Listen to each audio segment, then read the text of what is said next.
This is a nice little slideshow looking at key features and issues. As you can see, we've got A, B, C. We'll talk about each one. It's kind of like a table. This used to be a PowerPoint.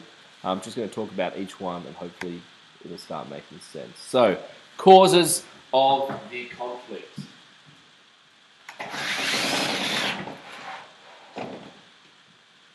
So we do know most of the causes of the conflict already.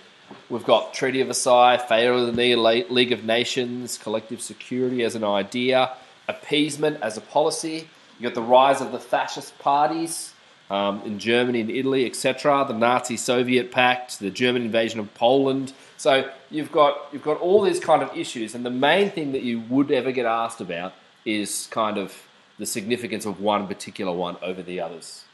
Right, or how important was one in relation to the others in causing the war. We know it's not one particular thing, it's a whole range of things happening at the same time, which leads to that. And as you can see, they relate to syllabus points 1A, B, C, and D. Also, you've got the Anschluss there, and Germany's and Italy's desire to expand their empires. Where was that seen? Where was Italy's attempt to expand their empire seen? North Africa, in Abyssinia, yes? Okay. You've also got, obviously, Germany expanding through a whole range of places. Sudetenland, the Ruhr, eventually Poland, etc., etc. So there's some pages there you can have a look on. This is public. I'll give you the link. You can have a look at things afterwards. So we've got your own, on the right, your own historiographical opinion is needed for which points were the major causes. There can be one, there can be many. It's up to you. Let's continue on. There's Mrs. House's personal interpretation that it's a combination of the failure of the League of Nations and collective security as well as a rise of the extreme political parties. All right, that's her point. I personally think the Nazi-Soviet pact had a fair chunk to do with it. I'd probably put that in there as well in your kind of top three. Aims and strategies of the Allied and Axis powers. Remember, there's a difference between an aim and a strategy. Okay, what is an aim? It's what you want to get. Yes, so I might have an aim to have 15 kids in every single class in HSC by 2020. Yeah, so every single HSC class will run, and there'll be at least 15 students in every single one of them. That's an aim. A strategy is all the things I'll try and do to achieve that aim. All right, so obviously your aims for the war is to win it. Strategies is how kind of generally are we going to do that. Okay, we'll follow either, we'll try and rule the Mediterranean. What did the Soviets do? What did the Nazis do? Let's go down to Western Europe. Let's take that first. Then we'll invade Britain. Then we'll do Russia. That was the idea. All right, first part obviously worked very well. Second part not so well. Third part really didn't work very well at all. But that's kind of part of their strategies. So this is looking at the different strategies. Hitler planned to take the Low Countries and the surrounding countries in a very short time, yet he hadn't planned on assimilating them into German society. So he didn't want to make them all Germany. Okay, he wasn't saying you're now part of the German nation. Hitler was focused on victory at any cost, yet he often ignored the advice of his senior commanders, and this led to very costly mistakes. So Hitler kind of, towards the start of the war, everything he did kind of turned to gold. That was the perception.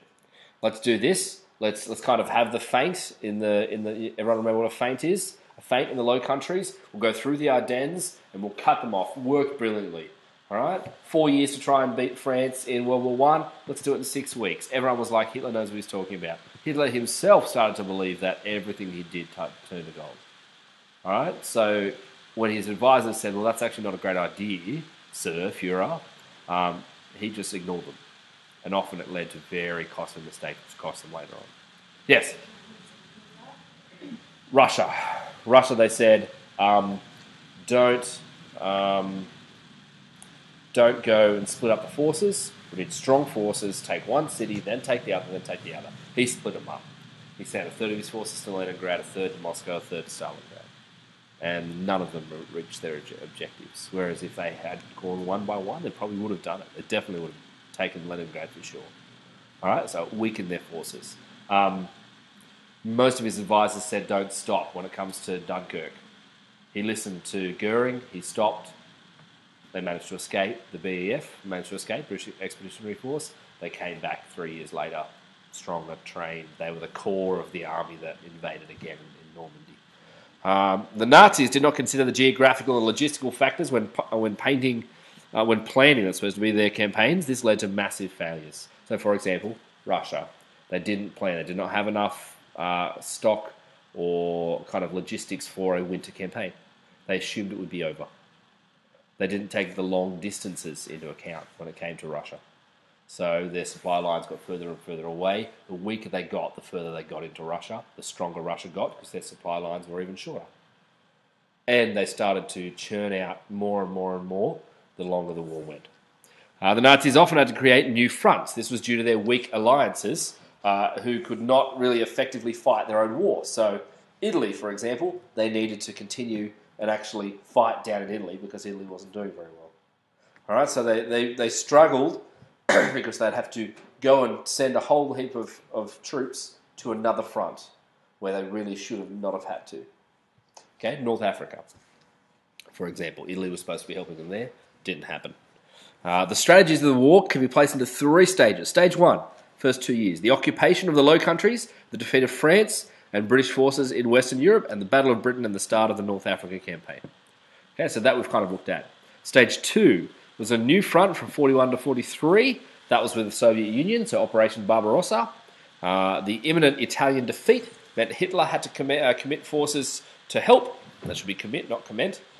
Defeat of German forces in Russia and the new bombing campaign meant German supplies and the military began to fall. So that's the second stage. Okay. Finally, stage 3, 44 to 45, involved the retaking of Western Europe, and the general defeat of Germany. So that began with the retaking of France, Operation Overlord, invasion of Normandy, which began June 44. Although the retaking of France was a success, Operation Market Garden, which we heard about from Chris, and the Battle of the Bulge, not Bludge, showed that Germany was still in the war. I'm pretty sure what's happened here is I've converted it from PowerPoint to Prezi, and Prezi's kind of approximated it. So there's a whole lot of spelling mistakes that Mrs. House would not have made. And that when I did this the other day, clearly I wasn't looking at it close enough to make sure that's all there. So, sorry, Serene and Tim. Finally, in the Yalta Conference, which was February 45, the 3 main powers, who were 3 main powers? Yep. Russia. America, Britain, and Russia. Remember, France is gone. They planned to attack Germany from the west, east, and south, and would only accept the complete surrender of German forces. So there was no more. Remember, in World War I, they surrendered before the troops actually got into German soil. That allowed Germans to say, we weren't really ever defeated. Okay? If they'd done that in World War I, they could have completely taken over the whole country and given them whatever they wanted as the kind of Treaty of Versailles. And Germany, you couldn't argue that we were stabbed in the back because it was clear that you'd lost. But they didn't do that. The reason for the Germans' early success can be concluded to be helped by the introduction of the Blitzkrieg Tactic, which was a quick strike at enemy strong points. I've already discussed that, if everyone remembers. With the Stuka bombers, yeah? And the Panzer units. Quick strike at enemy strong points supported by aircraft and armoured tanks. The main reason for German defeat can be concluded to the Allies' air force superiority and their continued bombing raids on German cities. When America first entered the war, their president, FDR, Franklin Delano Roosevelt, said that we will build 50,000 planes by the end of the war, and people scoffed. They thought it was ridiculous. 50,000 planes. Is he kidding? They ended up producing 100,000 planes for the war. The US truly were just an economic powerhouse. They had the resources, almost the resources that Russia had, but they didn't have any problems that Russia had of them being locked up in Siberia and being frozen for 9 months of the year. And they were able to put all of their might into weapons and ships and tanks, etc. Well, not tanks, they didn't really do tanks, obviously, but into armour and into weapons that they then sold or they lended to the Allied forces before they joined the war. Then they joined the war and they used them. They were doing like a kind of cruiser kind of ship. They were doing one a week. A ship they were building from scratch, a ship a week. We're talking 3 8-hour shifts that you'd have people working 24/7. All right? And producing phenomenal amount. And there's no way Germany could kind of compete against that power, that economic power, because A, they didn't allow women to work. B, they didn't have those resources. The areas where the resources were half the time were being, fought in. They didn't have the numbers or the economic might to do it because of the naval blockade. Why were they able to hold out for so long then? And also, sorry, they were getting bombed. Very, very clearly bombed back to the Stone Age by the end of the war. How are they able to compete for as long as they did? Albert Speer, what did he do? 2 things. He rearranged the way everything was done. Okay, so for example, he got there and said, hang on, why are there like 46 different types of tanks or guns? Let's make 8.